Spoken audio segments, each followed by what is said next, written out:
humanity is super close to our most enlightened state in that while we may struggle in love relationships, not a single human has ever struggled to see beauty. We have not only universal acceptance that a sunset and a sunrise are beautiful, and peoples of all races and creeds will stop and watch that sunrise and sunset and be moved by it. The center of the universe and the fabric of all things is beauty, and when you witness beauty, you experience love. Welcome, everyone. It's the solstice, a time of celebration, a time of finding balance, and a time of courageously letting your soul shine. This episode is a love letter to those who are suffering at this time, to beauty, and to life itself. We have our Members Soul Space this weekend and also a Members Global Forgiveness event coming up, themed on releasing resentment of our global issues. If you find anything in this podcast inspiring or supportive to your life, please do join our membership. It's offered on a sliding scale and it allows us to make this podcast and put on our events. And we love the connection that comes in the members space. Personally, I love meeting you all through the calls and the group. You can find out how to join if you head to allthatweare.org and click on support. You will also find details of upcoming events and the next round of my beautiful leadership mentoring, which will launch in the autumn. As well as the mentoring, you can book in one-to-one intuitive therapy sessions with me. One of the things I'm really feeling from what I've been through these years, especially with my health and grief, has given me some powerful information that I can support others with. Some of us feel the things that are out of balance in this world, such as pesticide poisoning, before the majority do. And in this experience and the healing, we learn the antidotes. And so if you are feeling any of those things or suffering in any way, do reach out. You're not alone. Here are some words I wrote in Bali this spring, just a couple of weeks before Zach and I recorded this conversation, that feel connected to this theme. The past years have been a deep process of grieving. I have lost so many relationships that are irreplaceable. As much as we are whole and full in our sovereignty, we are also made up of the texture of those we love and those who love us. For me, experiences, success, and the mundane are much sweeter when shared with people I love. They make an existence a life. As humans, we move each other, we affect each other, we learn from each other. I know that more life is coming, new relationships, new possibilities, new beginnings, and yet we can never replace the relationships that we had with our parents, with longtime friends, with those who have been there with us from our youth and seen us transform and grow. Those who have known our innocence, who knew us before, who danced with our hope.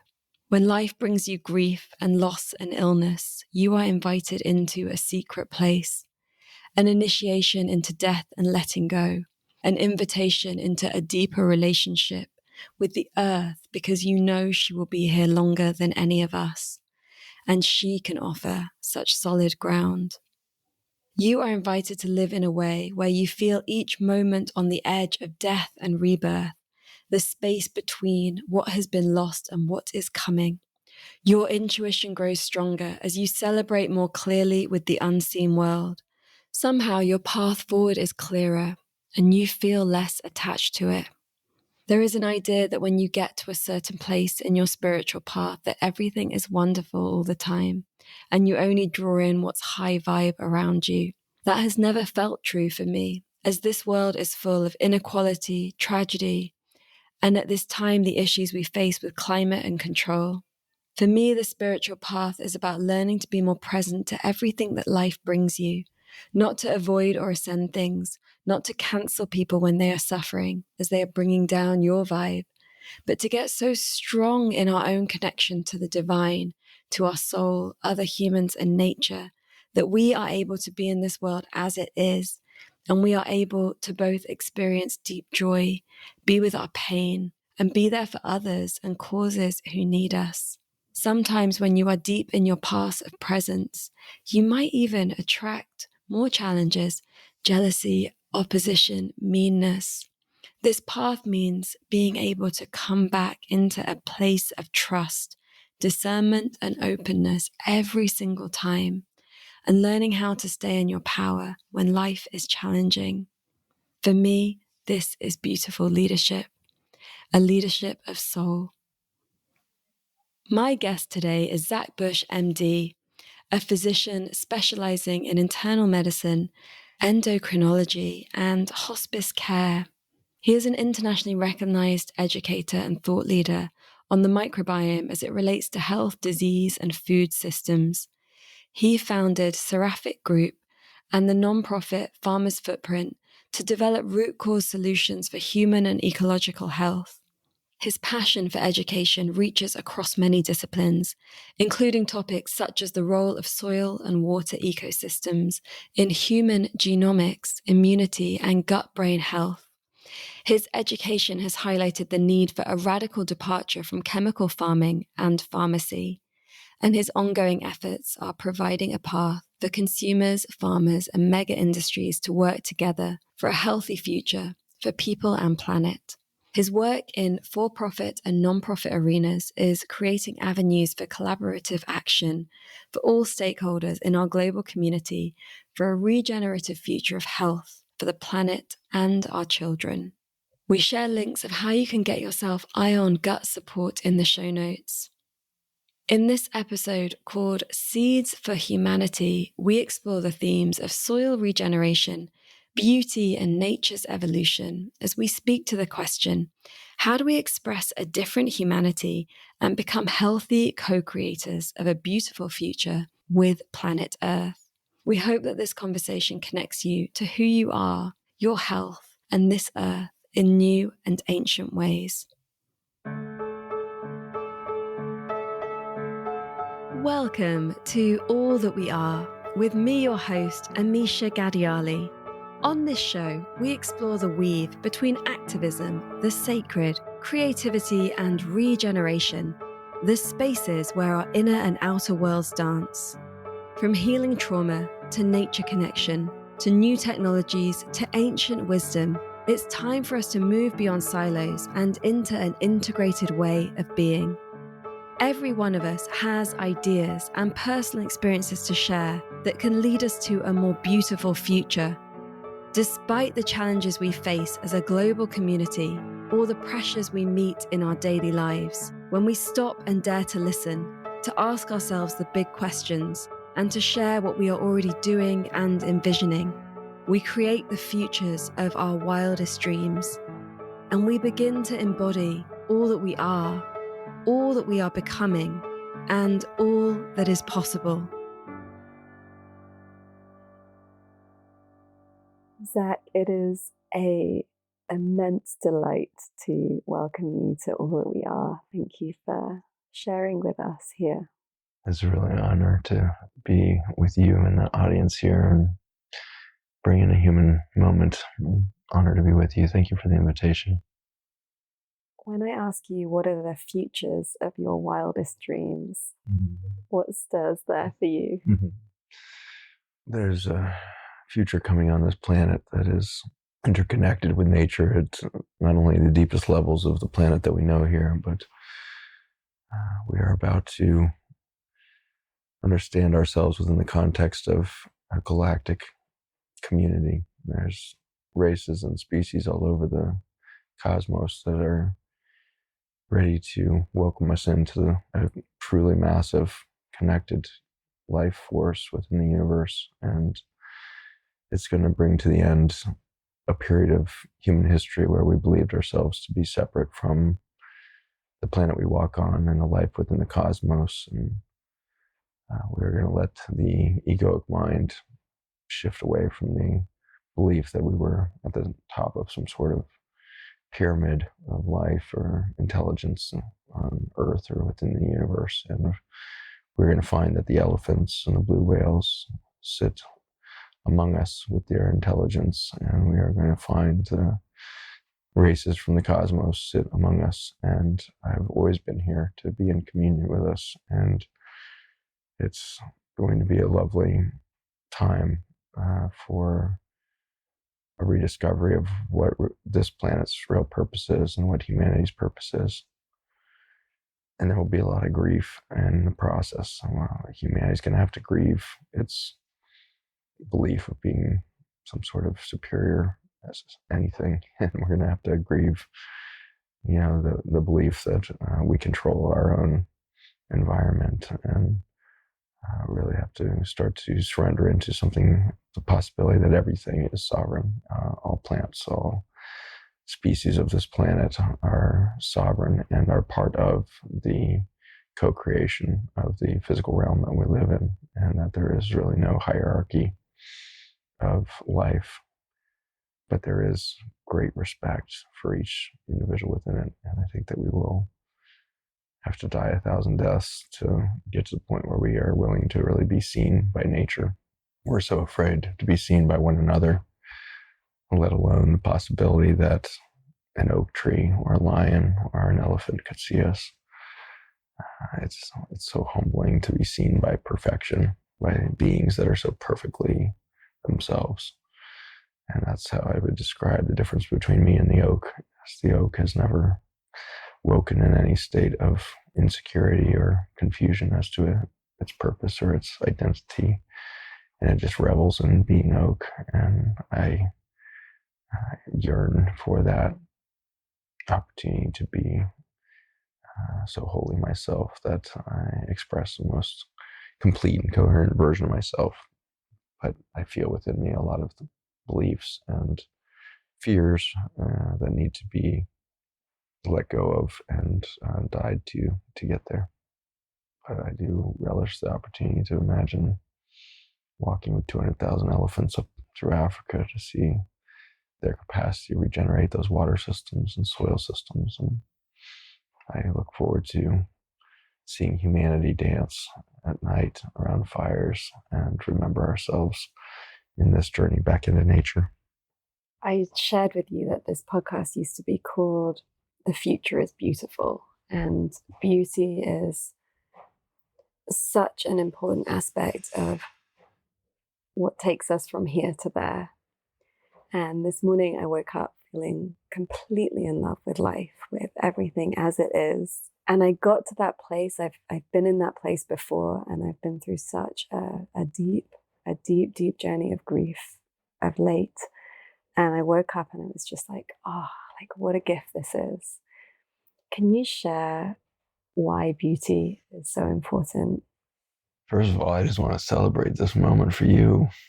That's exquisite. Those days can be far and few between in much of our lives. And so just celebrating your day today, that you woke up with a full sense of it, a full sense of the beauty and the joy of being alive.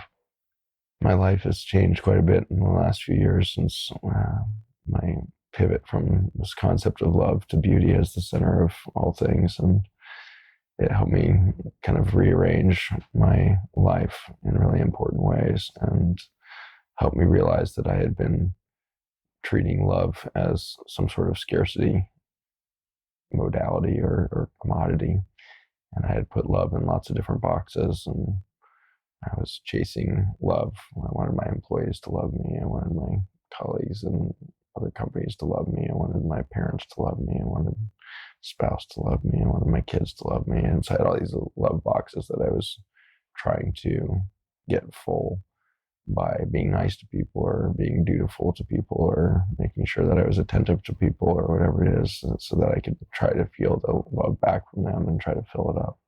And it was exhausting and chasing the wind. And I was also watching relationships all over the world of all types, traveling really broadly and being devastated by the fact that I just couldn't find a love source or love relationship that I thought was like something that was durable or really expressing love all the time. I saw so much loneliness within relationships of all types, and I saw so much brokenheartedness and broken expectations and all this stuff. And then when my colleagues had an intense experience in ceremony of a conversation with Christ energy that was directed towards me, and so I went and visited him to get this information from him, and he shared with me that love was not the center of the universe was the first sentence that was told to me. And as soon as I heard that, I had goosebumps all over my body because I knew the next thing that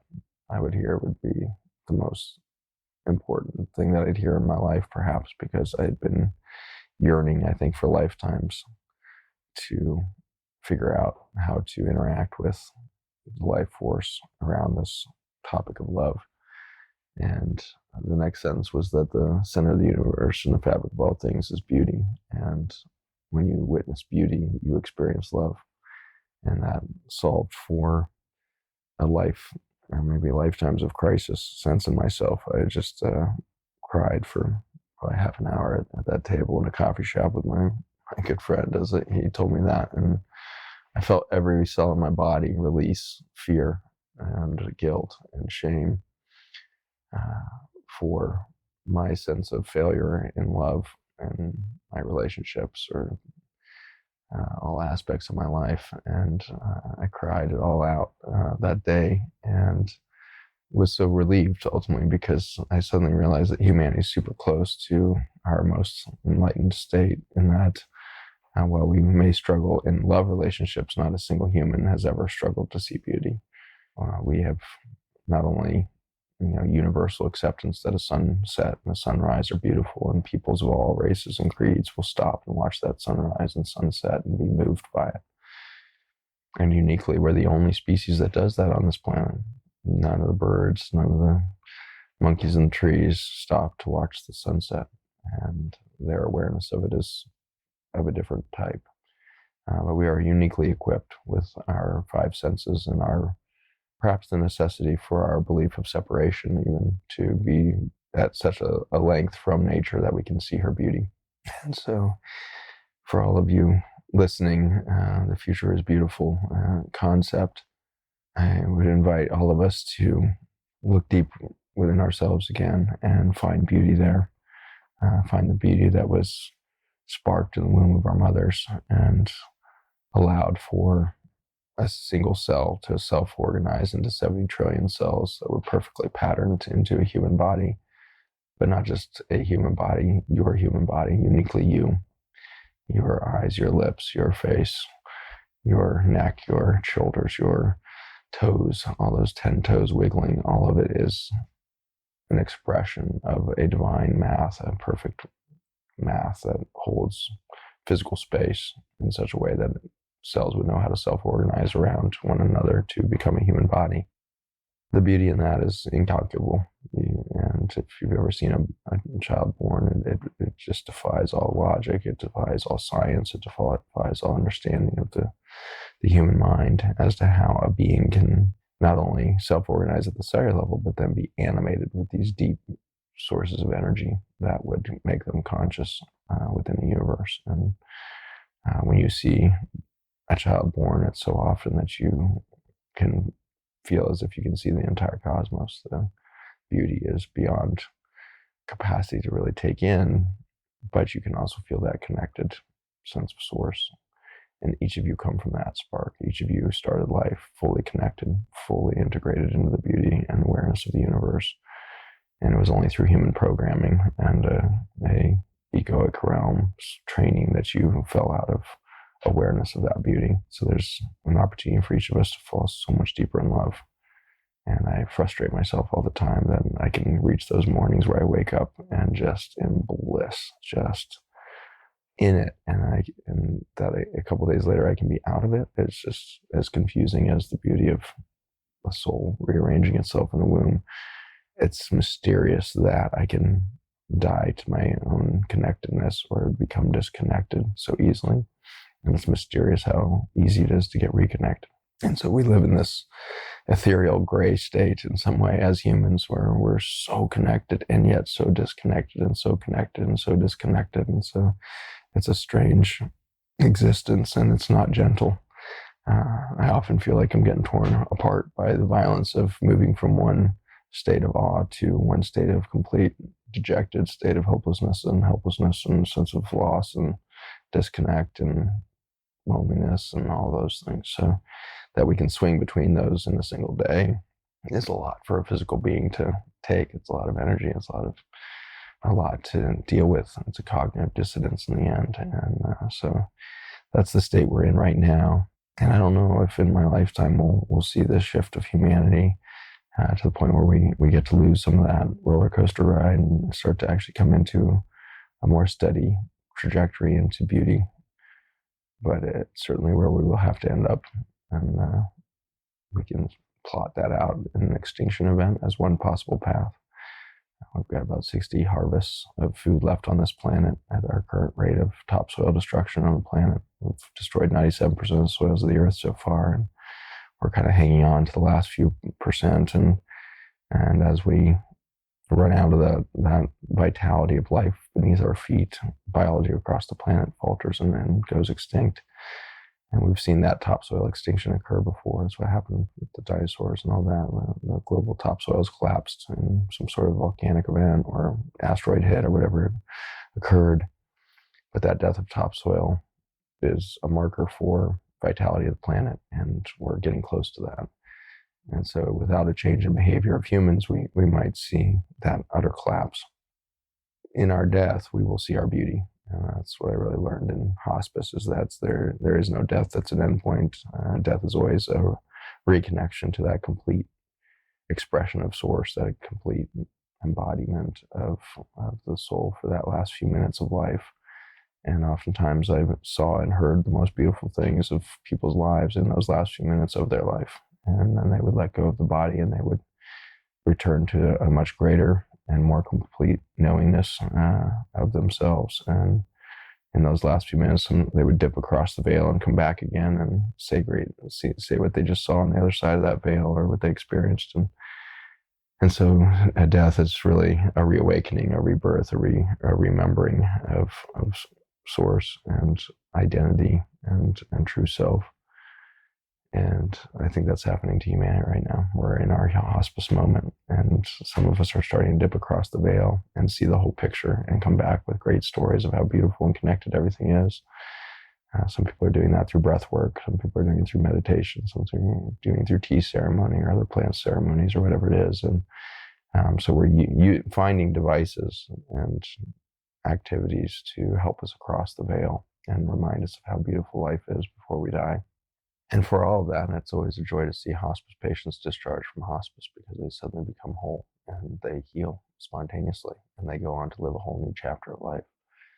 And I believe that's possible for humanity. I think we can, in our hospice moment, reset our relationship to nature and reset our relationship ultimately to ourselves as a species, and be discharged from this extinction diagnosis and step into a co-creative process with this planet, where we could create literally the most verdant, most biodiverse planet in its 4 billion year history. Over the next 200 years, we could almost instantly bring life to North Africa, Saudi Arabia, North China, Siberia. These massive deserts will regrow into the biggest grasslands and savannas that have ever been, just as they've recovered many times from desert. And as that recovery period occurs, humanity can step into this wonderment of new life, because when we emerge from extinction, literally new species occur. Then the new genetics are expressed on the planet. And so for all the stress that we've caused in the extinction so far, each of those species disappearing has re-expressed their genetic potential by leaving behind a record of genes rewritten into potential new codes for life. We call those viruses, and we call them exosomes and all kinds of things in the science realm. But they're literally just the new genetic potential. It's a library of new genetic opportunity for the planet. And for that, we went from dinosaurs to birds, and from dinosaurs to mammals. But we needed that pressure of extinction. And so we are the existential threat, maybe by design. We're the existential threat to the planet. And we've come to create great stress that ignites the great curiosity and creativity of nature again. And she will redesign life on Earth following this extinction. And I'm hopeful that in our hospice moment, we can become part of that rewriting of the genetic code, and we can actually rewrite a new human genome, and we can express a different humanity. We have the opportunity to eliminate the genes of fear, guilt, and shame in this decade. And if we were to do so, we will have a much, much different genetic expression. We will be much more resilient, more light will be held within every single cell than can currently be held, because the water structure will change within the gel state, that liquid crystal of the human cell. And we could shift into this much brighter expression of life. In that, I'm sure that there will be an accelerated beauty and a new expression of it. And we will certainly fall in love in a different way. I mean, without fear, guilt, and shame, there is just beauty. All of the doubts and all of the busyness of the mind and the disconnection fades away, and we're able to fully be in presence with everything that is. Yeah. Losing fear, guilt, and shame, it could begin at death. When we lose the fear, guilt, and shame of death, when we stop thinking that it's a frightening endpoint or some sort of loss, when we stop feeling guilty that we didn't postpone death more thoroughly, when we stop feeling shame for being the survivor after those that we love disappear, when we stop feeling guilty and shame that life, we will figure out how to live. We will really grasp it better because of the loss of fear of death. And so that might be part of the beginning of that. But then when we stop fearing the loss of love in relationships, we might actually be able to have relationships that are far more dynamic and growth inspiring and transformative, for we won't have to put them in boxes that are designed to resist change and prevent loss. We will open our relationships up to new possibilities of growth for every element of it, and we will expect the garden to grow that we love, and we will expect it to express different life next year, and we will expect ourselves to express a different humanity next year than we do this year, and we will celebrate the journey of those we love around us, and watch their growth and celebrate their growth and revel in their new paths that they find. And we will walk paths together without fear of running out of that path, or without fear that the paths split and go many different wandering ways into the beauty. It will be lovely. And in this hospice moment that we're in, so many of us have been struggling, and I have been in a place of pesticide poisoning, deep viruses, exposure to mold. At times I've almost felt like there's no space for me on this planet, like that wherever I go, I seem to be getting like attacked by something. And I know that many of the people in this community are dealing with chronic illnesses, that, that they're finding themselves really sensitive to a lot of the pollutants and what's happening in our world right now. I would love for you to share with them, with those that are finding themselves in that place. Yeah, my journey into where I am right now was based really around the science of the herbicides and pesticides. My background was in cancer research and chemotherapy development, and I studied in that space really deeply the source of cellular identity, really. So cells have a really potent way of knowing self. A liver cell always knows it's a liver cell, and it expresses liver cell every minute, every millionth of a second as it comes back into form. Physical form disappears and reappears every millionth of a second, which is a little bit of a strange quantum physics reality. But as atoms and the atomic structure of the physical reality that we live in function, they have to go back into waveform. Therefore, the particle disappears and then reappears. And so we're flashing in and out of particle state back into just vibration every millionth of a second. And when we pop back into particle state, we have this intense capacity for self-identity at the cellular level. And the liver cell never suddenly becomes a kidney cell, or never becomes a bone, except for rare experiences. And that experiences is where we start to see this cancer process, where suddenly liver cell loses track of its identity, and it starts to become fibroblast. Typically, a liver cell will look like a kidney cell when it starts to go towards cancer. They all start to carry these very similar features of cellular dysfunction, and cellular structures all start to kind of morph towards each other into these cancer cells. You start to lose the identity such that you have to look for unique surface proteins and stuff to tell the difference as to where this cell may have originally come from, because a cancer cell from the kidney does look like a cancer cell from colon or other spaces when it's in the bloodstream. And so we lose that self-identity in the cancer process, which is an important lesson for the greater whole, which is I will lose my self-identity when I become a isolated cell, and that's what happens with cancer. Cancer is simply the loneliest cell in your body. When it gets reconnected, it either dies or rebirths itself.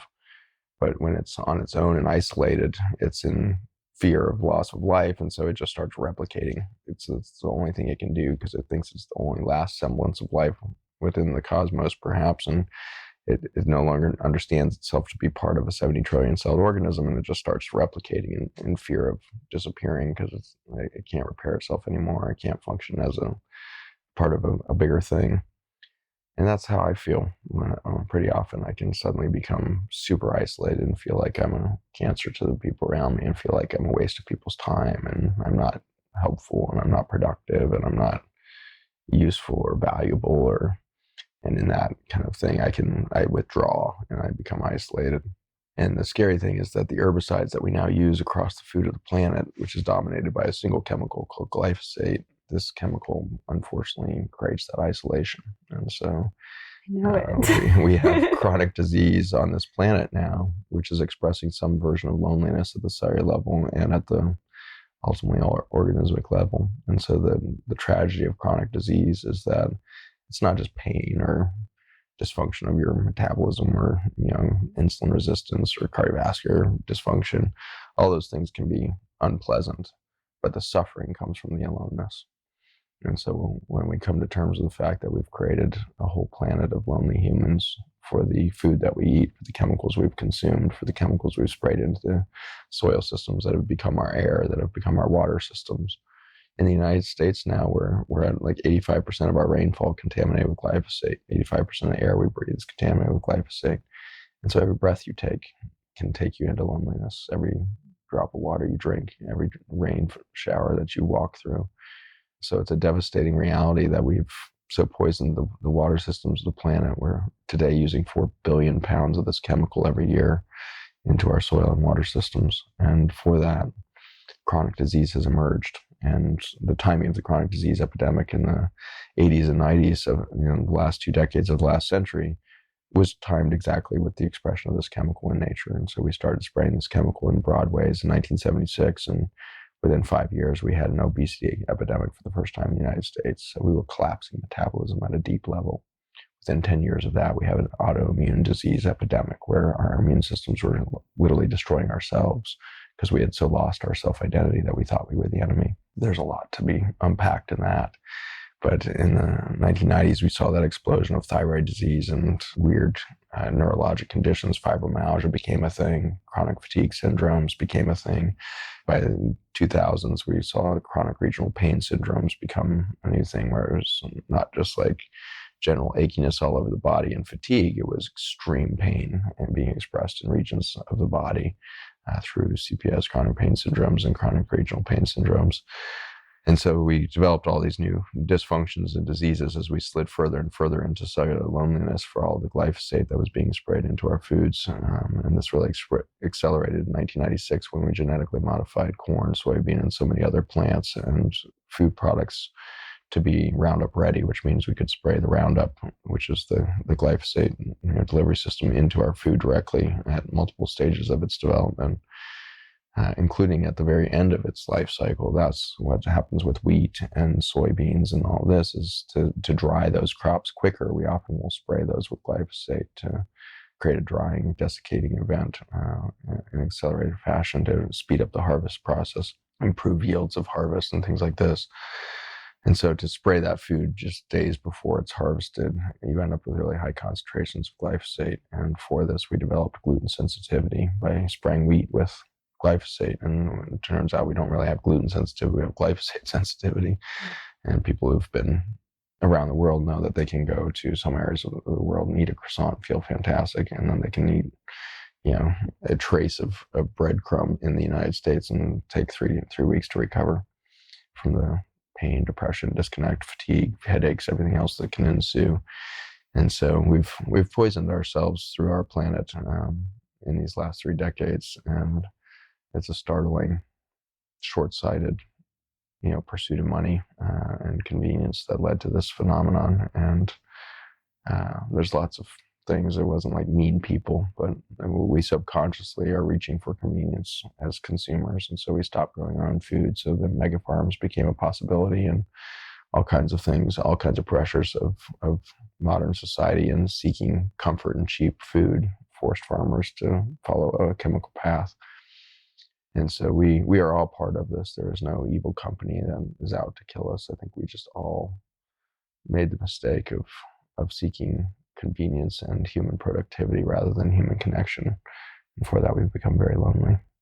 As you talk about this, I feel this like burning underneath my skin, which is one of the symptoms that I developed last year when I was living in this farmhouse, and they sprayed glyphosates all around the fields, and we had all the windows open. We don't even know when they were spraying. So like, it was just so close, and we were growing our own vegetables, but of course they were covered in the glyphosates and we didn't know. And I got so sick, and I would have this burning underneath my skin, and I would have these headaches. It was like I was completely zapped.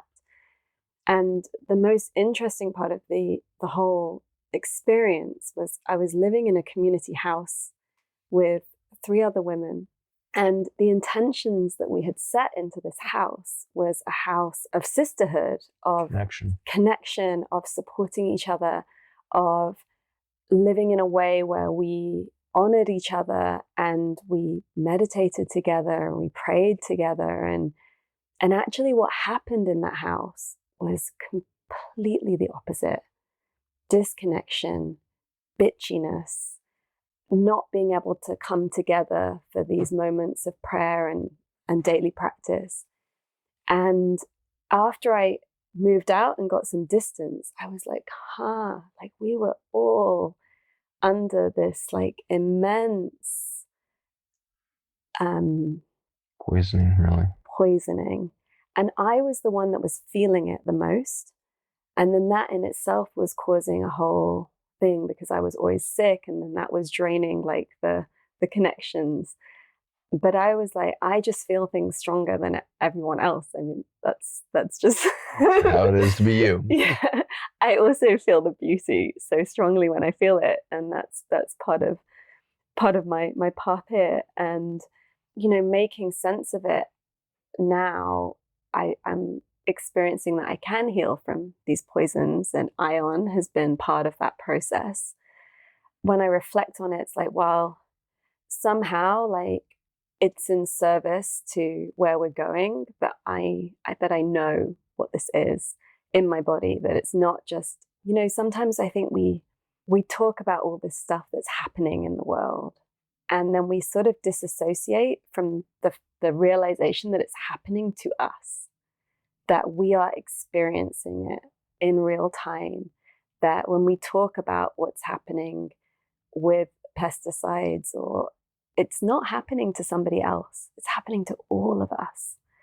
And there's something so powerful to fully experience it, and to know what it is, and then to find the way of how we heal and recover and shift this within our own selves. Yeah, I think the journey was designed, really, I think it's here to wake us up. The science that we see in our laboratory every day for the last 10 years, I've had my own blessing of my own basic science laboratory outside of the university setting, which has allowed us to ask all kinds of questions that we wouldn't typically ask in university settings. But the opportunity to really study this chemical glyphosate has been a massive blessing, because it's taken us right back into nature, and we started to uncover these molecules that are produced by bacteria and fungi in soil systems, including your gut. And these molecules are the antidote to glyphosate. And so the bacteria and fungi of ancient soil systems were extremely prolific in building these databases of these carbon molecules. And so we use 60 million year old soil, which predates the last extinction. So these represent the most verdant soils that have ever been on the planet. These were topsoil levels that were 20 feet, 25 feet deep. And so we had this planet that was just exploding with vegetative nutrient density. And for that, the dinosaurs were able to grow to massive sizes for the nutrient density within their food. When those soil systems collapsed, was left behind in those soils a carbon record of the intelligence of nature at its full expression of biodiversity in those soil systems. And so we started extracting these data banks of carbon molecules, and each species makes 10 to 15 different variants of these little carbon snowflakes. And so when you reach back into these deep biodiverse systems, you can get into these extraordinarily fluent and nearly cosmic levels of diversity of these carbon snowflakes. And when you put those into a liquid state, they transmit information really quickly. And so this in biochemistry is called redox signaling or redox communication. And redox signaling allows, just like a cell phone tower, it allows one cell to talk to another cell. And so this is basically the wireless communication network of the human body, and it's made by bacteria and fungi. And we would have known none of that without the potency of the toxin Roundup in a lot of ways. And so the poison has taken us back into our medicine ultimately, which is Earth itself. Literally, the soil itself is our pathway back out of the poison that we use to poison her soils. And there's some really extraordinary beauty in that grace of nature that she would plant in her soils 60 million years ago, an antidote to the poisons that we would kill her soils with today. And so nature is exquisite in its design, and her intelligence is far more powerful than the stupidest, most arrogant mistakes that we would make. The antidotes are easier. The healing is faster. It takes decades to poison a body into cancer. It can take just seconds for reconnection to happen. And so healing is exponentially faster than the injury. And so I want you to know that, and I want everybody to know that as you suffer in the disconnect and in the pain and discomfort of being poisoned, not just by glyphosate, but once glyphosate sets in, or once we step into a chemical food system of any type, we become prone to being poisoned by human thought, and so it's much more difficult to stay connected to your own hope and vibration of joy when you're poisoned. And so you become very prone to being programmed. And this is what's happened on the planet now. It's expressed in our politics. It's expressed in our social systems that we hate each other and we polarize and we express just deep, vicious anger towards one another, and we project hopelessness at one another and all of this stuff. And yet for all of that pain, we could reconnect in a split second. The healing will be so quick. And so it's my joy to travel around the planet these days and experience it myself, meeting people I've never met before. And in a single hug, in a single moment of dancing together, we can go into ecstatic states of awareness of like, this is it. This is what life feels like. This is what it feels like to be alive. And we are so connected at that moment. The pain does go away in a split second, and there's opportunities for it. And then we can slip back into the memory of those pains. And even though we're not currently getting poisoned, we can remember the poisoning, and we can slip back into the pain, and we can slip back into the disconnect and all of this. Sometimes the poison is glyphosate. Sometimes the poison is a broken relationship or whatever it is. So we can poison ourselves in many, many different ways, most of all by our own thoughts. And so we're really looking for this massive cleanse to occur. We need to cleanse this planet of the poisons we've introduced to her. But we also need to be in a deep shower of grace to wash off all of the guilt and shame and fear that we have poisoned ourselves with so thoroughly as conscious beings, and really move back towards a wholeness.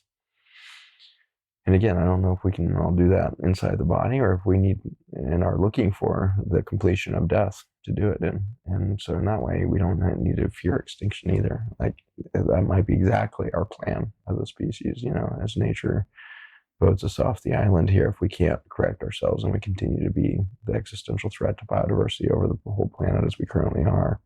Glyphosate functions as a potent antibiotic, anti-parasite, antifungal. And so it kills soil systems on contact. It'll kill not only the microbes within the soil, it'll kill 100% of the topsoil, or the top-dwelling earthworms, 50% of the deep-dwelling earthworms in a single spraying.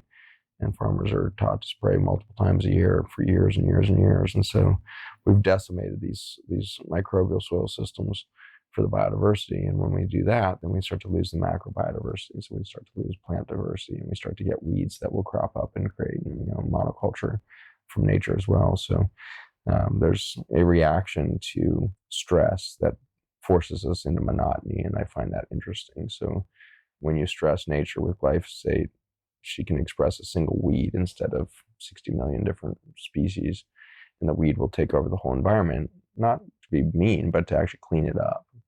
And so it's interesting that in the healing process, we slip into monotonous expression of life. That's depressing.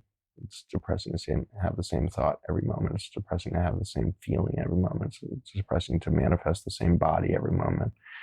But it's part of the healing process. We need to stop being angry at the weeds and trying to kill the weeds, because they are the journey into health again. And if farmers will leave their weeds in the field for a single year and without killing them, those weeds don't necessarily have to come back next year. And oftentimes we see those weeds just simply disappear on their own because they serve their purpose of the healing, and biodiversity returns. And so it's a time for us to lose judgment on the journey and realize that if we're monotonous in our expression of humans, and we're racist and we're broken and we go into little clans and we hate everybody else and we do all this stuff, it's a dark time. It's a dysfunctional time. But in that monotony, we have the opportunity to find ourselves back into wholeness and biodiversity if we understand it to be a retraction, not a state of being. You know, we're retracting into these stages of weed-like behavior, but that's not the final path. It's the beginning of the new thing. So if you have to collapse into yourself, where you can only be with yourself, only be with your core little group of people, one or two people you can tolerate, and everybody else feels toxic and noxious and too much to handle, you're in your kind of weed-like experience where you just have to be one thing. And that's okay. And it's part of the healing process. And so we have to lose judgment on that journey and be like, you know what? This is just where I'm at right now. I am not feeling conscious. I am not feeling hopeful. I am not feeling love for humanity. I cannot see my own beauty. And so I've fully collapsed, and I'm fully in my shell. And I've created this cocoon of suffering. All right, that's where I'm at. That's what I've done to myself. And it's a reaction to the poisoning of the mind, the poisoning of the body, the poisoning of the spirit. And so now I need to transmute that in my cocoon, and everything needs to dissolve so that I can do the metamorphosis to become more beautiful, to express the new being that is hard to imagine. The caterpillar certainly does not imagine the butterfly. And the caterpillar has to melt into this goo. Total goo. Complete dissolution. Complete dissolution. That's a complete disconnect at the cellular level. And as you're speaking, I'm also reminded that what we call weeds are also often the medicine. In England, when I started to learn about foraging, I started to realize that the nettles, all of the high nutritious superfoods, medicines, dandelions. Yeah, we've just been ignoring the whole time. And they're not sold in bags for extortionate prices. They're just there. Not only are they, at best we're ignoring them, but usually we're trying to kill them. Exactly. Usually the dandelion is the target of the Roundup. Every household in the world that has access to a commercial about Roundup will buy some of that stuff to kill the dandelions in their lawn. Yeah, it's just so ironic. We're killing the superfood so that we have monotony, so that we just have Kentucky bluegrass in the backyard, you know. It just makes absolutely no sense. In the United States, lawn is the third largest crop we grow. It covers 40 million acres in the United States of grass that we grow in the backyard, which is not a native grass even to those regions. And so we do these strange behaviors in our pursuit of aesthetics.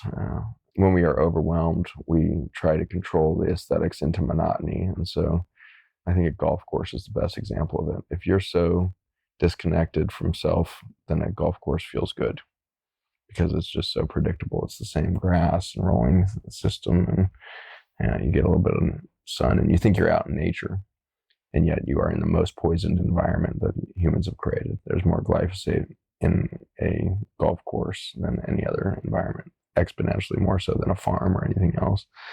And so you're out there in monotonous grass in a dead soil system, in some sort of effort to have a social engagement or to have a meditative sports experience or whatever you're there for it. And all you're doing is moving yourself deeper into your journey into loneliness, ultimately. And I don't mean to be so disparaging, I guess, about golf, but I've never really golfed before. But when I go on a golf course or go into like a country club experience where I watch that whole thing unfolding, it's so sterile. It's so devoid of culture. It's so devoid of ultimately anything that feels like joy to me, it is like really feels performative. It's like, here's how we perform together to say that we are enjoying life, or we're doing this thing, or it's really difficult for me to see how we do this. And I can have the same experience if I go into, other sporting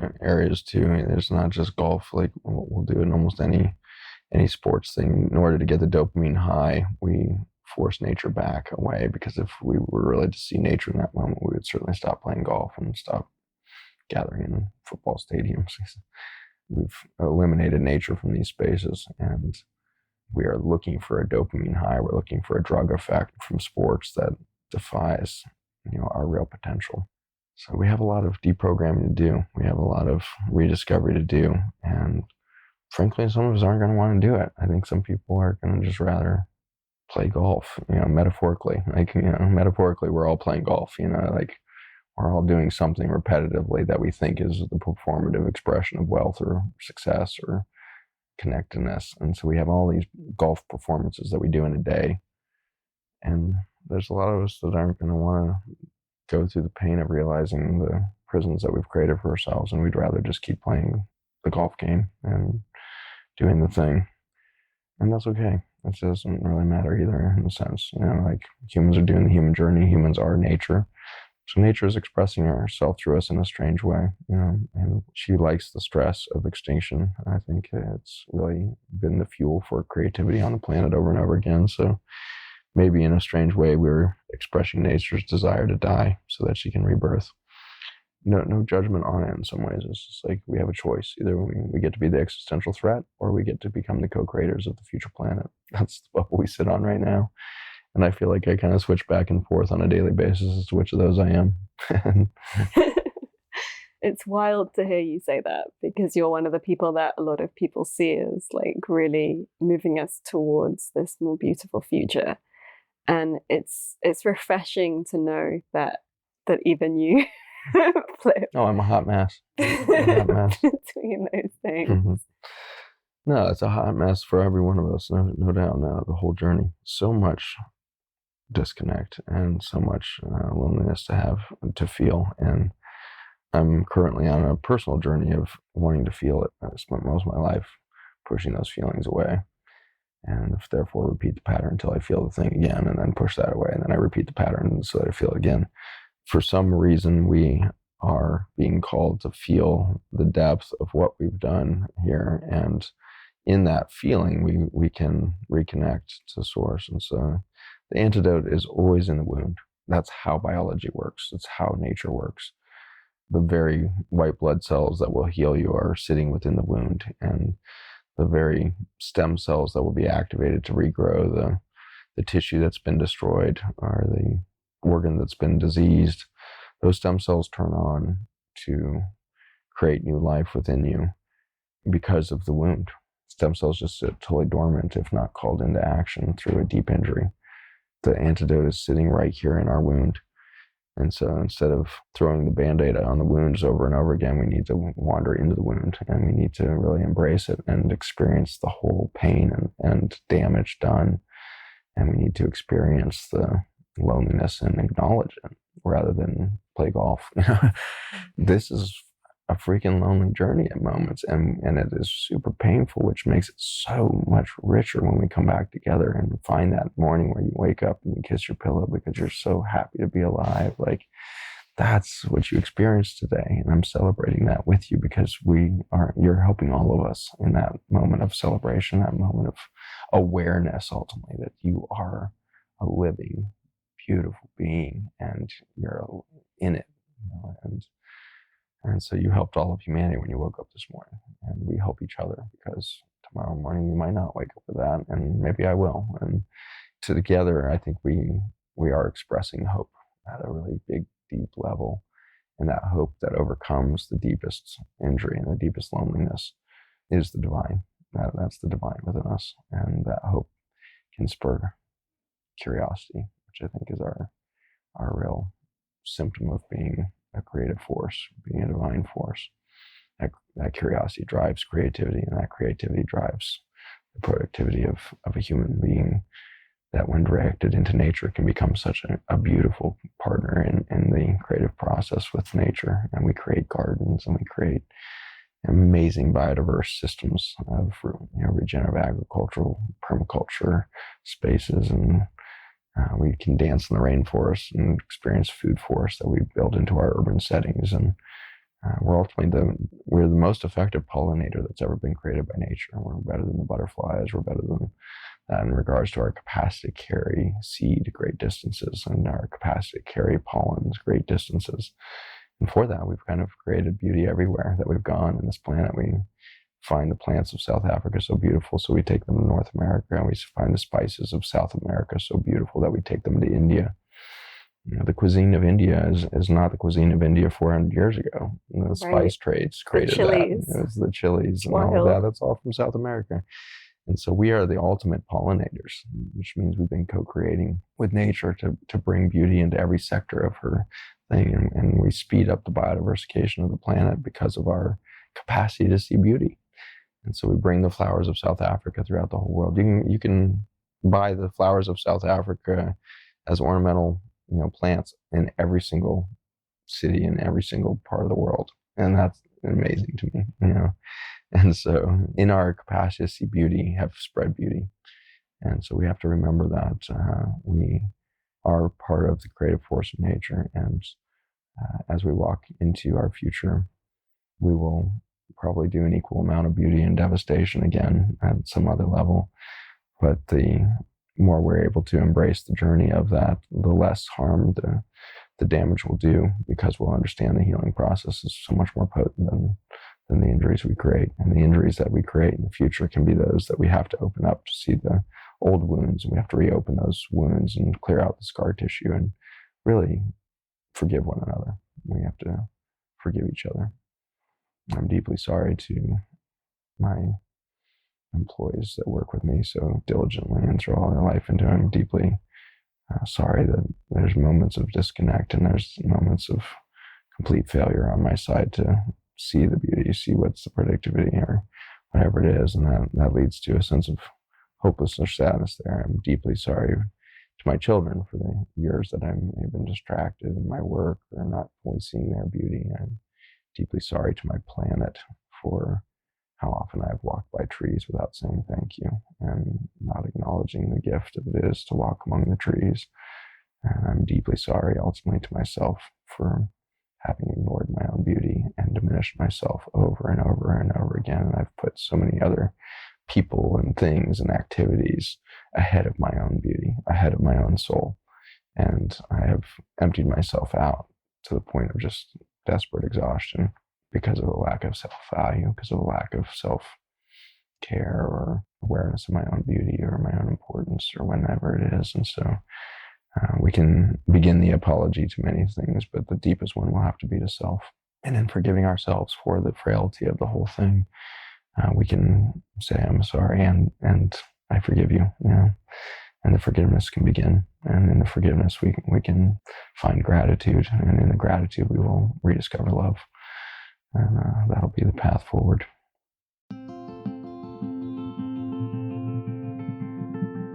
Thank you for tuning in. If you are enjoying this episode, do join our membership.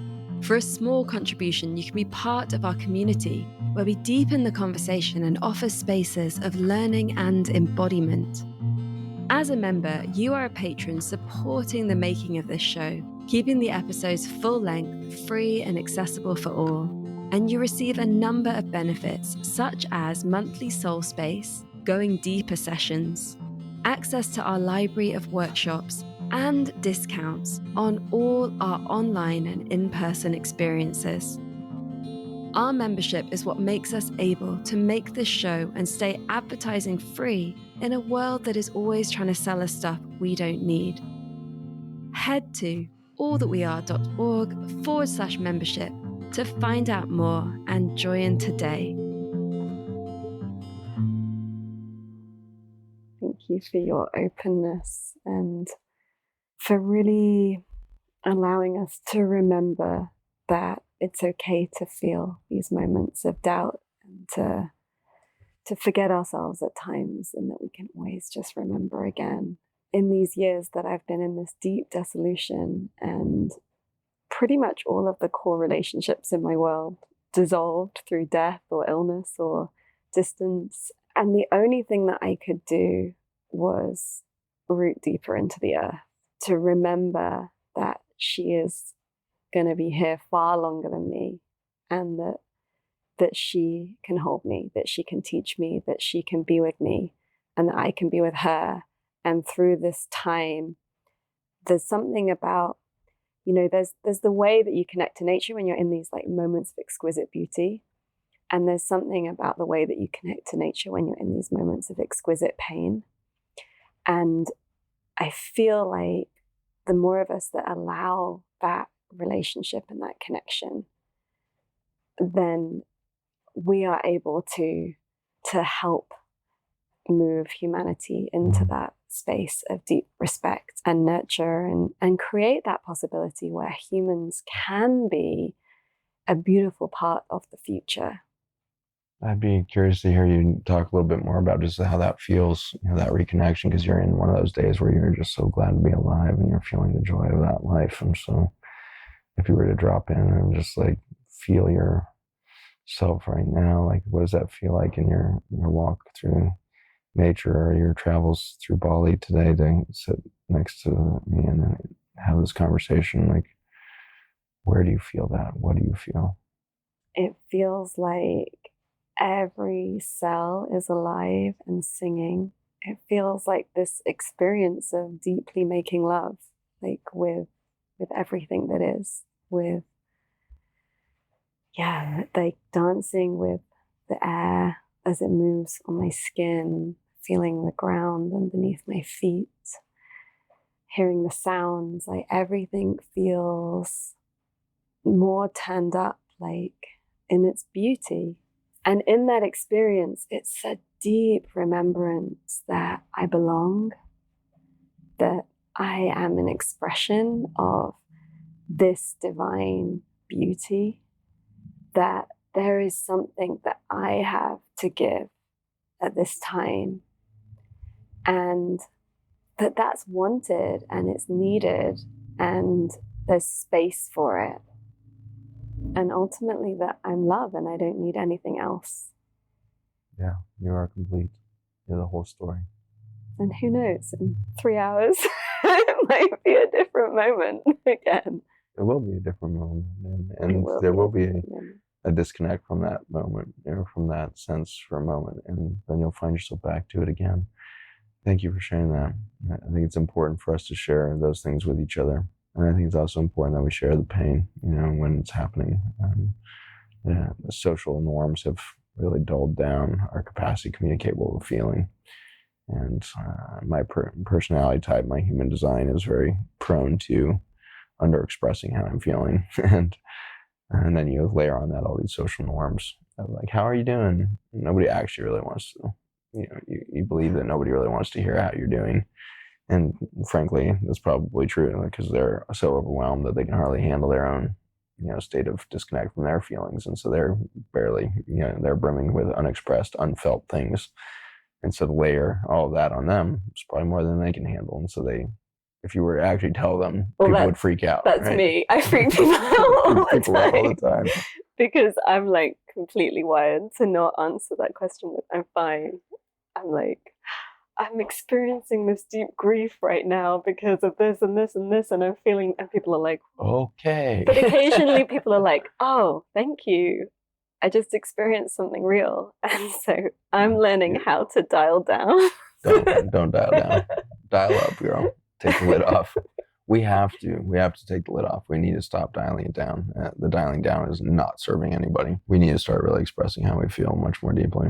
I suppose I'm learning there's a time and a place, because it comes easily for me to share that part of my role is to open that space for other people. And so there's that. And what I've learned in these years working with energy and offering healing, for want of a better word for what it is, I received these beautiful transmissions through a mystic and mostly through some trees.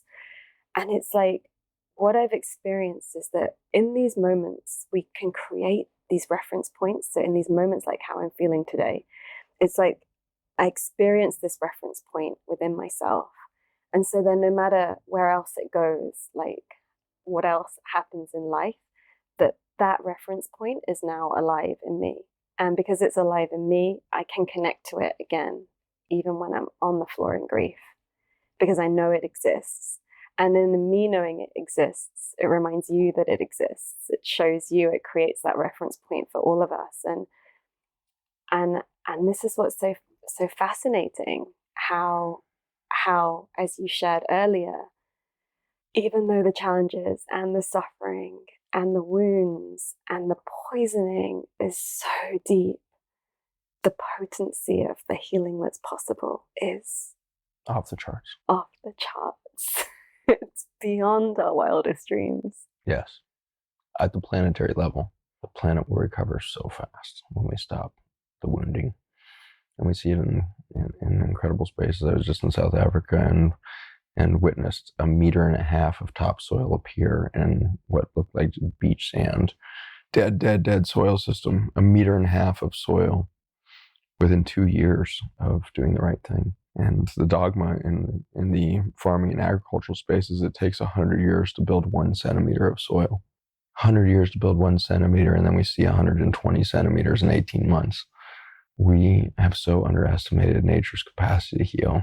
I walked around that farm for hours just in complete befuddlement, because I've seen 10 centimeters before in a couple of years, but to see a full meter happen suggests that the earth is storing up within her a regenerative capacity that we didn't even see 10 years ago, let alone 1,000 years ago. Like, we are right as we bring this thing to the brink of extinction, there will be so much stored up energy in the form of CO2 in the atmosphere or viruses in the atmosphere, such that life will explode with vitality and newness and new expression in these next couple of years. And so we will bring the earth to its knees, and then it will explode with so much pent-up energy, because biology cannot be destroyed, in the sense that, well, I guess the first law of thermodynamics is really the potent one. First law of thermodynamics and physics is that you cannot create or destroy energy.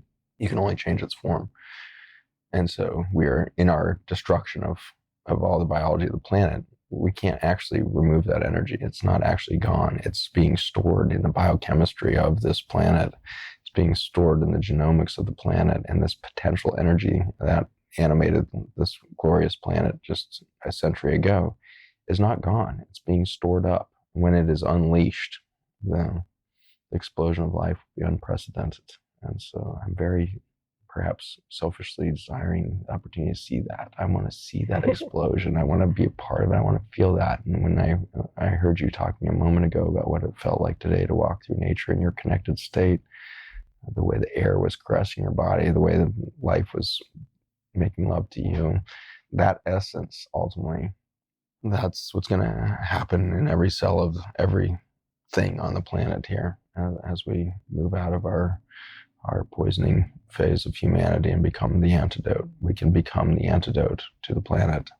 We can be the healing thing that the planet is called in. And so we don't have to just be the vehicle of the wound. We can actually become the antidote to the wound. Boy, the life is going to celebrate us and our participation with her when it happens. And so I'm hopeful. I'm always optimistic, at least in the mornings when I wake up. And sometimes I get beat down over the course of the day into a sense of hopelessness or disconnect. But when I wake back up, it's typically, it only takes a few moments in nature to remember the opportunities that are ahead, or the potential that's lying within us. And some days I will not find the ability to strive forward, and some days I will come running out of bed right out there in nature to celebrate the hell out of it. So both are good days because we're alive, and that's a bright thing to be alive. Even in our dullest moments, we are really bright. Maybe that's important to realize. If you're right now feeling like you're under chronic disease or poisoning, and you're just so sick, and you're afraid of mold and bacteria and viruses, and you just feel like all of nature is against you. If you're in that moment of complete collapse, it's interesting to realize just how bright you're still shining. The mitochondria that are living within your body that are trying to animate you and by releasing sunlight into your cells. That's how we stay alive, as we release sunlight by breaking double carbon bonds from glucose and fatty acids that are storing sunlight through the brilliant method of the chlorophyll in the plants that drive life on this planet. The greenness of this earth allows sunlight to be captured in the form of sugars and fats. And those sugars or fats are broken down by bacteria and fungi in soil systems or in our gut, and then they're broken down further with the mitochondria, which are small bacteria that live inside of our cells. And when they break those carbon bonds, light is released. And even in your most wounded state, you're still burning 10,000 times brighter than the surface of the sun. And so it's a pretty bright thing to be alive. I mean, wow. Like, you're so bright. And you're just like, with the right eyes, with the right camera lens, you would dwarf the stars in the brightness. And 8 billion of us on this planet right now must be burning so vividly bright to the cosmos. And I think that's brought us into attention with this beautiful cosmic intergalactic reality that we're about to be welcomed into. We burned bright, and that's why they found us. That's why we were seen out in the darkness of space. We were seen by many other races of intelligence and species around the universe. We were seen. It was for the brightness by which we burn, because we are living life forms. We are animated by life itself, by the microbes within us. Inside your body is 14 quadrillion mitochondria liberating sunlight into reality. And for all that mitochondrial release of sunlight, you burn 10,000 times brighter than the sun. Your beauty can't be underestimated as a human being. You are bright, bright, bright. No matter how dim you feel like you burn today, it's still a blinding light that you carry within you. And so maybe just close your eyes and just experience that together in this audience that we are to one another today. Let's drop in and see if we can feel the warmth of the sun. Depending on how exhausted and metabolically collapsed we are, we might have to go deep into our core to find that sunlight. Might be in the dantian, the center of everything, that space between your belly button and the pelvic floor. That literal energetic womb that is within you, male, female, doesn't matter. You've got this womb of creation within you, this creative force that drives the biologic activities within you, and it burns bright and hot. Feel the warmth of that sunshine penetrating out into every cell now.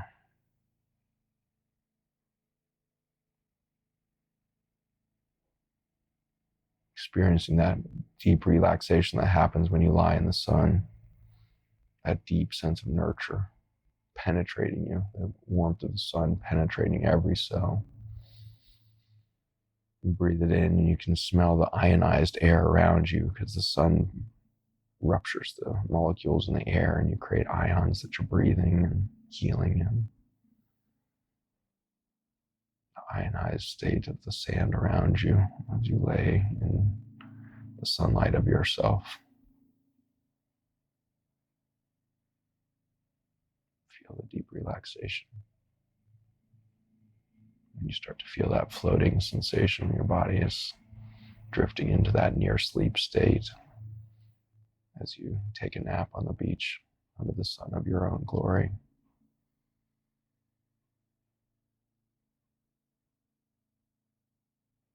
This is a brightness that does not burn. This is a solar energy that will not harm. This is the solar energy that will animate the life and love within you.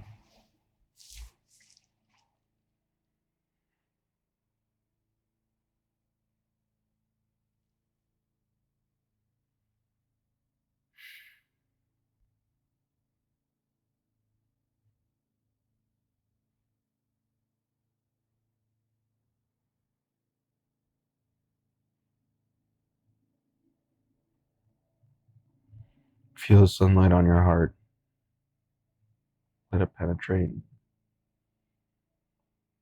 Let the tears go. If you need to tear it out, if you need to cry this thing out, just let it go. Let the warmth bake all of that loneliness out of you. You are love. You are light because you can see beauty. There's so much beauty around you and you can see it. And for that, you are vibrating the state of love. There is no scarcity of love. It's infinite. It happens every time you see beauty. The experience of seeing beauty creates the vibration of love. It is infinite. There is no way to run out of light. There is no way to run out of love. There's no way to exhaust the resources of your capacity to see beauty.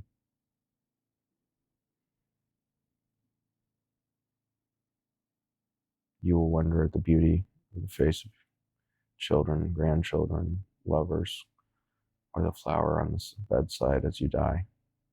You will wonder at the beauty to the last moment. In fact, the beauty will grow in its clarity in those last few minutes as the veil thins and you come back into the body, and then you escape into the infinite, and then you come back into the body.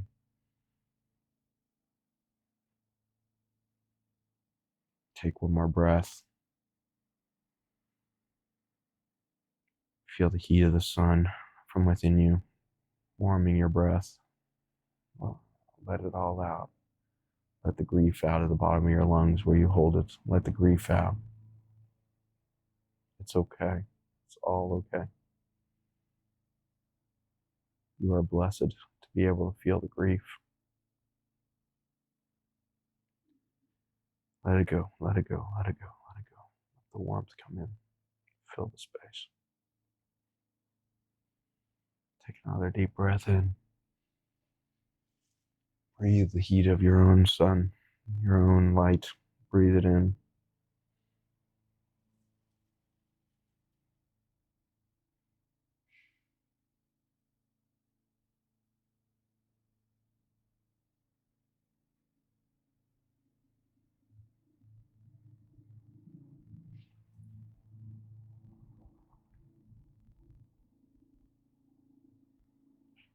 You are light, and that light is warmth. And in that warmth, we can nurture one another. Wrap your arms around yourself. Squeeze your shoulders. Squeeze your being. Hold yourself right now. Wrap yourself up.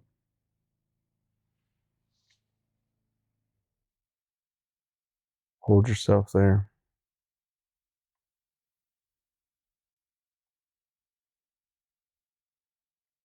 Celebrate the stillness, the silence within yourself. That's the space between the things. That's the space between the cells. That's the 99.999% of you.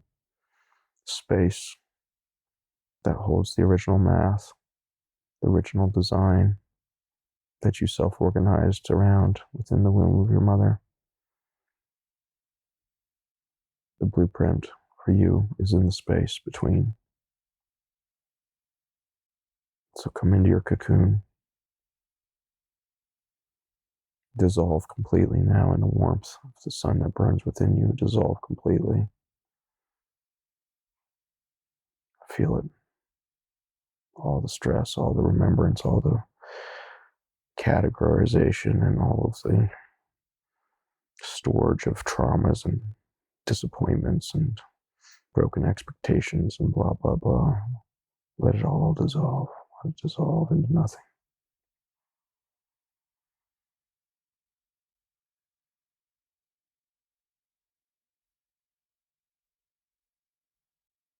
And as you let it all go, pay attention to the stillness within the space.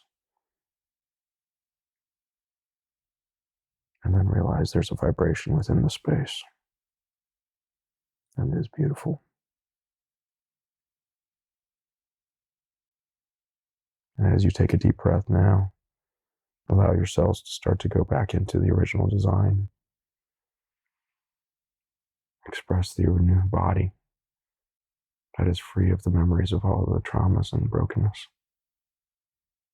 The original math cannot carry anything from the human journey. It can't carry the emotions or the feelings or the hurts The brokenness, it only has the original design.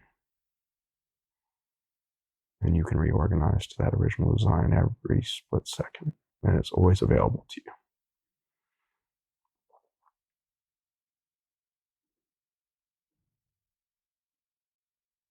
Exhale. Keep blowing it out. Keep blowing it out. Keep blowing it out until it hurts. Keep blowing it out. Squeeze it out a little bit more. Empty yourself. Now breathe it in. All the sunlight, all the brightness.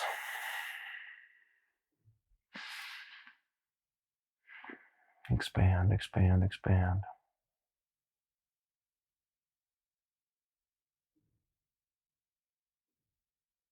Beautiful. Thank you for being you, for expressing so much beauty. You are seen, and I'm grateful, and I'm sorry. I'm sorry for the pain of the journey. Please forgive the brokenness of me and the rest of humanity, me and the rest of mankind that has so abused the children and the women. Forgive me. Forgive me for the brokenness of mankind. I am sorry.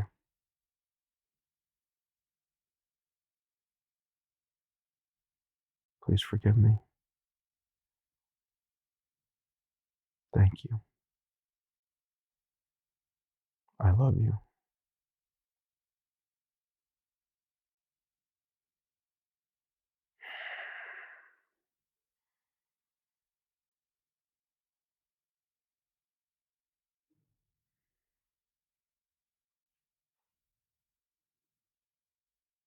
And now we can see each other. And the beauty is obvious. And the future is now. And this is our opportunity. Thank you for being with me today. Thank you for the space you have held today.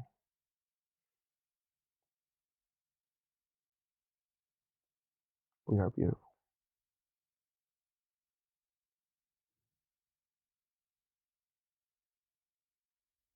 It's quite something to feel. This power, this perfection that we each are. And to know that even in our darkest moments, we still burn this bright.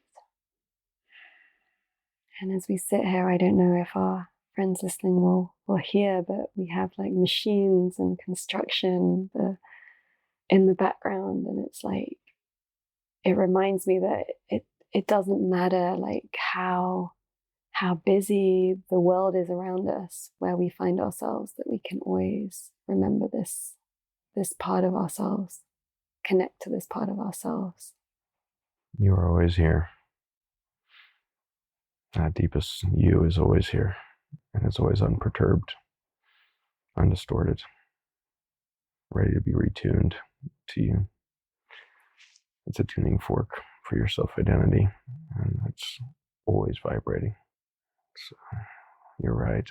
It's actually within the cacophony of sounds of humanity that we find our purpose of that tune, that tone that we are.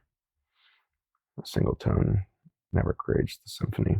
So we need the cacophony of life around us to understand the role and beauty of our own tone as we start to strike chords with those of us around us, and we start to feel harmony unfold for all the different noises and the laughter out in the hallway and the talk and the voices around us, and the human ingenuity and productivity that expresses itself in the explosive exuberance of nature as it flowers and it pollinates and it spreads and it seeds and it begins again and dies and disappears back into the earth to enrich the soils with its compost of life as it rebirths again. And we are in a violent exuberance of life that just cannot stay still for all of the opportunity that lays ahead.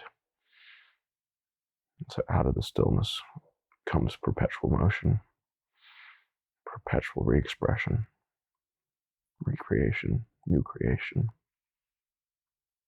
And that is beautiful. In the few moments that we have left together, can I invite you to blow our minds around carbon?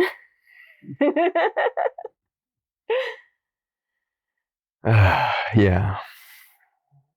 Yeah, we're in an interesting period of pseudoscience where, bizarrely, politicians and governments have taken over scientific narratives and have tried to convince us that CO2 is the poison that's causing climate change and collapse of biology on the earth, or climate crisis, or whatever people are calling it these days. And we have other sectors of government clamoring around, suggesting great fear of viruses. And these are actually the two currencies of life itself. And so in regard to the carbon, we've been told since kindergarten that trees breathe CO2 in and exhale oxygen, and humans breathe in oxygen and breathe out CO2. And so we were given a belief that we were different than trees, that we were different than all the other biology on the planet, really. And that's a fallacy. And I don't know why it still stands, like why we haven't retold that correct science, but we're stuck in this belief that we breathe oxygen. But it's actually the CO2, that tiny, tiny amount of CO2 in the atmosphere, that actually fuels life into its full potential. CO2 only accounts for 0.04% of our atmosphere. So it's this tiny, tiny element of the air we breathe. And for all the CO2 graphs you've seen, you would think that it was like some sort of dominant element within the air we breathe. And not only dominant, it's poisonous. It's hurting the planet, and it's causing global warming and all this stuff. What's really happening is basically what we see in a single human too, when they develop emphysema. If you destroy lung tissue, the CO2 levels start to go up in the bloodstream of the person. And what's happening is, in their inability to exchange gases across their lung, they lose the ability to cycle carbon. And so they can't move CO2 from the atmosphere back into the cells and back and forth. We're breathing out CO2 not because we've done some sort of damage to the system. It's because we're releasing all that light energy. So we're taking glucose and fatty acids and sugars and fats back into CO2 to release the sunlight within our cells, as we've discussed. And so the CO2 exhale is important so that the atmosphere can be recaptured by the plants around us and turn back into glucose and fatty acids. So this is the cycle of life.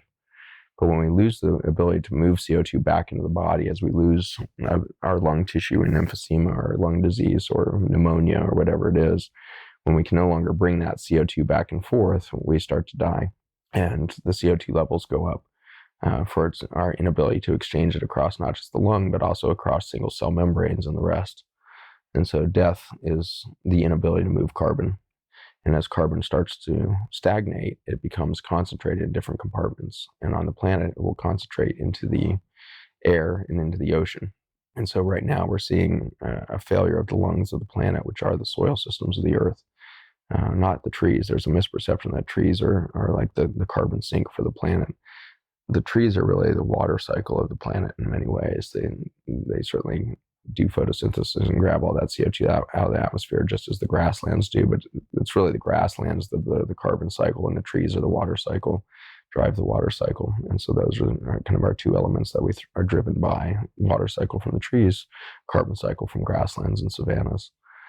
And when we start to see CO2 going up in the atmosphere, it's simply a phenomenon of the death of the organism. The organism is no longer able to breathe. And in the suffocation of life on Earth through glyphosate and farming practices globally, as well as backyard behaviors and lawns and everything else that we're choking out her ability to breathe, the CO2 levels are going up. And so the CO2 is actually a symptom of the problem, not the problem.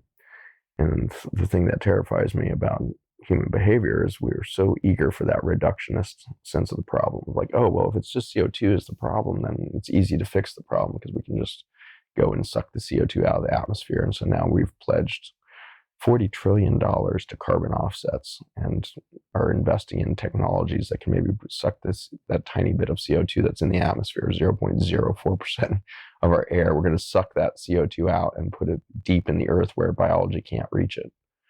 And if we go ahead and do that, if we go ahead and complete that plan of carbon sequestration, where we sequester carbon outside of the biologic cycle, we will extinct the earth not just for a few thousand years, we will extinct it for a million years. Millions and millions of years it will take to recover from our fear of carbon, our fear of CO2. And so we need to come to terms with the fact that the earth is in a long breath hold right now as the lungs have been destroyed. But if you've ever done breath work, you find out that that breath hold is one of the most magical things that you can achieve in your understanding of reconnection and the beauty of everything is connected. You can discover that within the breath hold. If you've ever done, snorkeling or free diving or scuba diving, you've maybe experienced this where the deeper you go into the water, the less need there is for breath, and you begin to breathe very slowly, and your breath holds can be very long. Free divers can hold their breath for 5 minutes at times, some of them even longer. And it's in that long breath that they go into ecstasy. And that's why they do it. It's because they go into these psychedelic states of ecstasy where every single cell of their body is dancing and feels that making love state. And they're in this ecstatic state. And then when the next breath comes, it is so much more vibrant and is so deeply appreciated by every cell because it has been witnessed for the absence. And this earth is in a long breath hold, and she is going to take one massive breath in, and life is going to explode in its vitality. It turns out that CO2 is what's breathed by every cell on the planet. When we grow human cells in culture in my laboratory, just like every other cell biology lab on the planet, we put these cells in petri dishes and they start to grow, and we have to keep them at body temperature. So we put them in incubators that are sealed away from the atmosphere. And so the atmosphere becomes rarefied. It becomes depleted very quickly within the incubator because the cells are breathing. And the only gas that we have to pump into those incubators is not oxygen, not nitrogen, it's CO2. And so we have big tanks of CO2 that we have to pump into these incubators so that these cells can breathe carbon. And so there's a very deep misperception of humans breathe oxygen, not carbon. Oxygen is the accelerator. It's the foot on the accelerator pedal of carbon cycle. And so if you don't have any oxygen, the carbon stops cycling. And we see this in soil systems. If oxygen cannot exchange across the surface of the soil, then carbon can't cycle and it gets stuck in the atmosphere. So oxygen is the foot on the accelerator pedal, but it's not the fuel in the tank. The fuel in the tank is the CO2. And we need to help governments and the scientific community at large needs to take back over this conversation to understand that the sixth extinction that we are causing is not caused by CO2. Global warming is not caused by CO2. CO2 is a symptom of the problem, which is a destruction, an utter destruction of biodiversity within our soil systems. And when the soil dies, the surface temperature of the earth goes from a very consistent expression of about 70 degrees Fahrenheit, somewhere in around 20 degrees Celsius on that soil that is vibrant and living on a farm that's biodynamic and living its fullest expression of biodiversity on the farm. Soil temperature in the heat of the summer is always 70 degrees. And yet next door on the chemical farm where we've destroyed the biology, the soil can reach 140 degrees without a problem in the middle of the day. And that becomes a radiant heat source that warms the planet so quickly. Right now in the United States, we have 125 million acres of destroyed farmland, and we have another 40 million acres of lawn that are radiating heat at much different levels than was intended. And so the global warming, I believe, is not from CO2 in the atmosphere. Certainly there's such a thing as, atmospheric capture of heat. And so CO2 and methane can warm the earth and can maintain the warmth of the earth, but it doesn't heat the earth. The heat of the earth is coming between the interaction of the sun and dead soil. And second to that, we lose the cooling effect that is a geothermal air conditioner system that the earth has in living soils. In the evening, the whole earth, if the soils are alive, takes a deep breath in. Huge amount of air and humidity gets sucked into the earth in the evening around sunset. And you can feel this. You're watching that sunset and you're struck by the beauty of it. But if you stop and close your eyes during that sunset, feel the transit of energy and humidity and water back into the earth as it breathes in at sunset, at dusk. And then in the morning, it exhales. And you can watch this even in the Blue Ridge Mountains where I live in Virginia, or you go to a rainforest, you can watch the earth inspire, and the fog will literally be falling into the trees. You'll see banks of fog and the humidity sucking down into the trees. And then in the morning, you'll see it released and the fog will rise out of the trees. And so there's this respiratory cycle in the forests and in the grasslands that keeps the earth breathing. And the temperature underneath the soil is always 50, 55 degrees Fahrenheit. It's down there. It must be around 15 degrees or something like that. And so you're this very cool temperature at the inspiration of the earth. And then the earth expires all that cool air out into the atmosphere in the morning. And that creates condensation with the temperature change, which creates dew. And so dew on the grass or on the trees in the morning is from the expired air, which is cooled by the breath of the earth. And so when we kill the soils, we create radiant heat systems and we lose the cooling effect, that geothermal cooling of the planet, and the planet heats up. Global warming is a phenomenon of the death of soils, the death of the lungs of the planet. CO2 is a side story, but it's also the promise. And so as we reach 420 parts per million of CO2 in the atmosphere, we have more carbon available to us than we've had in millions of years, which is a very exciting next breath, because the next breath that the grasslands take when the Sahara Desert turns back into savanna, the earth will breathe so deeply, and there will be so much more life force within this planet for the breath, for the new potential that is in the atmosphere. We were at 1,000 parts per million of CO2 when the earth began her journey back into the creation of wildflowers and deciduous trees and birds and mammals after the last extinction. It was that explosion of life that came out of the CO2 atmosphere at 1,000 parts per million. That was the life force that animated Earth's biology into the next expression of life when we went from palms and ferns to deciduous forests and wildflowers and everything flowering. That was the deep inspiration of CO2 at 1,000 parts per million. So every time the Earth holds her breath, the next breath is a more potent explosion of life. CO2 is not the demon, it is not the cause, it is the potential. And we will breathe deep soon, and we will see life explode if we choose to stay. Thank you, Zach. Mind's blown. I'm like bursting with potential right now. All the CO2 that you have at your fingertips right now. Take a breath, people. Take a breath. What is the call to action that you want to leave our friends here with? Certainly find your stillness, find your reorganization to your original math. You're here on purpose. You're part of an 8 billion soul journey into the full expression of humanity, and we are not dying. We are about to rebirth. It's only in that rebirth that we'll find our next potential. So celebrate your part of that journey. Maybe you're in the collapse part of that journey. Maybe you're in the thing, but celebrate wherever you are right now. So celebrate the tears that you feel deep within you, the grief, the pain, the suffering, the loneliness. Let all that feeling seep into you, because it's your purpose right now is to feel that. And so feel it fully, so that tomorrow new life can birth within you.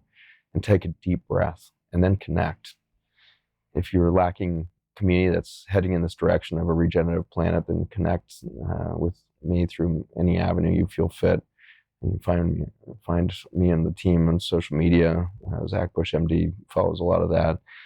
But you can also follow all of our projects. Farmer's Footprint is underway in the US for years now, and we launched Australia and more recently the UK.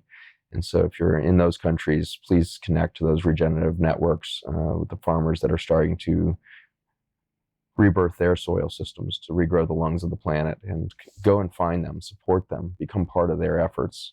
Farming is one of the most isolated, lonely jobs and has the highest suicide rate of almost any occupation in the world right now. So find a farmer, hug them, love them, and participate, volunteer, get engaged. Farmersfootprint.us, farmersfootprint.org.uk, farmersfootprint.org.au for Australia.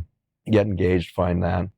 Globally, our nonprofit is Project Biome, and we will be rolling out the global vision for regenerative planet as we bring human systems back into vibration with our nature. You can find us at projectbiome.org.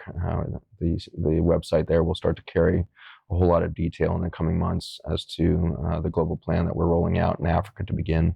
So ways to engage there. If you feel like you're overwhelmed by the information today and need a lot more steeping in the information, you can find it on my website, zachbushmd.com. There's 30 hours of lectures and content and global health summit stuff there for you to dig into and discover. So much information for you to dive into, get connected. If you're on a health journey where you feel like you need the support of a group that understands your regenerative potential, we have an 8-week program with one-on-one and group coaching that can bring you back into community of healing. That's at thejourneyofintrinsichealth.com. You mentioned ion earlier in the thing that was a part of your journey, and this is the carbon molecules that are the antidote to the disconnect of life and support the healing from glyphosate and other toxins in our environment. That is at theintelligenceofnature.com, where you can find all that science and get the products coming towards you there.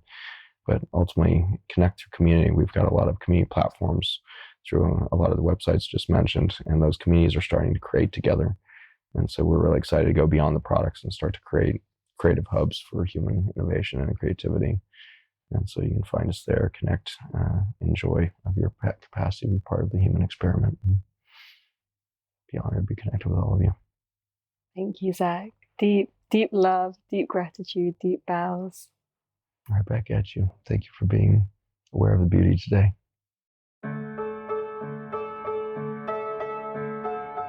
Thank you for listening. We hope that you have enjoyed this episode and it has sparked some inspiration and creativity in you.